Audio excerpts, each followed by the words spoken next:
I always thought the worst part about volunteering for a sleep study would be the boredom, or maybe the awkwardness of being watched all night. But on my third morning, I woke up to a thin red line curling around my thigh, like a healing scratch, almost deliberate, but I had no memory of how it got there. The room was sterile, the sheets crisp, and the nurse's smile seemed just a little too fixed when I pointed out the mark. "It's probably from tossing and turning," she said, but I swear I hadn't moved an inch.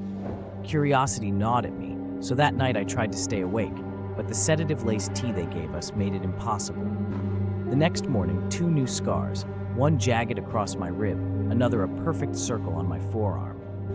I demanded to see the footage, but Dr. Healy just shook his head, murmuring about privacy protocols and ongoing analysis.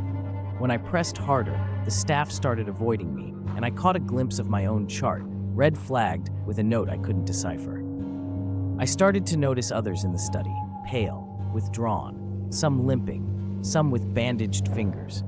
None of us were allowed our phones, and the only mirrors were the ones you could barely see your reflection in. On the 5th morning, I woke up to the sound of hurried whispers and the cold sting of alcohol on my skin. My arms were covered in fresh, symmetrical cuts, and a nurse was hastily taping gauze over them, her hands shaking. That was when I realized the faint scratching I'd heard each night wasn't just in my head. In the reflection of the observation window, I saw shapes moving, tall, impossibly thin figures leaning over our beds, their fingers long and glinting in the dark.